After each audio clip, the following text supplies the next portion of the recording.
On this Freestyle Friday, I just wanted to reach out to somebody who may have lost it all. I can hear you saying, now, Shonda, I've lost everything. Now what? What am I going to do? Where do I begin to start to piece together my life? Or maybe you've just lost just certain parts of your life that you want to get back into alignment. You want your life to be back to where it used to be, right? Well, I just want to let you know that I've been there. And, yes, my life is restored now, but I literally did lose it all at one point in my life. It was one of the darkest moments of my life.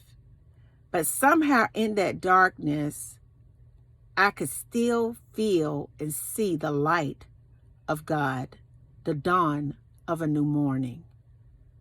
So when you're going through something where you feel like you have lost it all, the best remedy to begin to rebuild your life stronger than it was before is staying in a connection with God.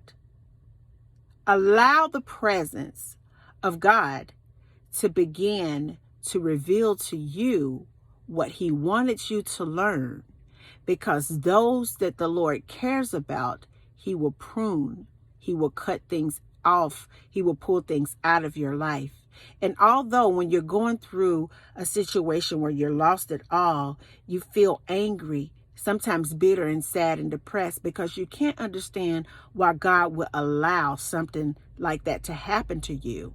But you also have to understand that God's thoughts is far bigger than ours. Even if we had a thought, the biggest thought we could possibly imagine, it's no measure to the thought of God. And if God has allowed you to go through a process where things have been taken away from you, it's only because He's got so much more that's better for you. If you could only see what was around the corner for you, you would be able to understand why God had to do what He had to do. So when you are in a situation where you have lost everything, I want you to understand, for number one, it's nothing that you have lost that you can't get back. For number two, if you lost a loved one, be grateful for the time that you've had them, if that's your situation. But if you've lost material things, or even people have walked out of your life, I want you to understand that sometimes people are in your life just for a season. Everybody is not in your life forever. Learn the lessons and keep it moving. Stay with God. Sit in just a quiet space. Begin to breathe in love and breathe out fear. Breathe in love. Breathe out anxiety. Breathe in love. Breathe out hatred. Breathe in love. Breathe out anger. And begin to really sit there and think about what's going on in your life. What is it that God is trying to teach me? How can I be better? What is it, God, that you are trying to get me to be more aware of? Pick up a pen, pick up paper. Begin to write your feelings down. Begin to connect the dots of some of the things that happened over and over and over again before God just let a total wipeout occur in your life. And be grateful that God loves you enough to pull some things out of your life. Because sometimes when you're so determined to make things work, it could be killing you on the inside. Killing you. Killing your finances, killing your heart, killing your organs on the inside, stealing your peace. But you're so determined to hold on to something that's killing you. Sometimes God will flip the switch in somebody's mind to leave you so that you can heal and be the best you for your future. And I want you to understand that everything works together for you, for your good, for your well-being. Everything does.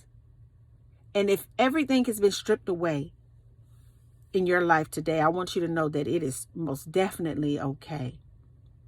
But it's stripped away so that God can build you up that much stronger. You know, as I ride through my neighborhood today, every tree that was bare kind of looked like something in one of the little children's Halloween stories. Just trees that just looked like stems on the tree. Nothing was there. Every leaf was gone. It just looked like the heart of winter.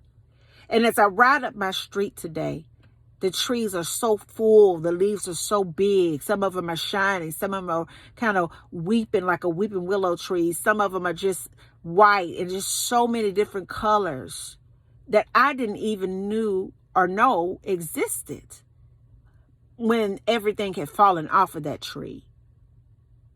But now in this season, it's time for the tree to blossom and bloom and just filtrate our environment with oxygen. And that's what happens in your life sometimes. You go through things in your life and you can't understand it, right? Why, it's so dark, or why everything is so bare in your life. But when the seasons change, that thing that was bare in your life, God is going to overwhelm you with the goodness and the glory and the mercy and all the great things that he has for you.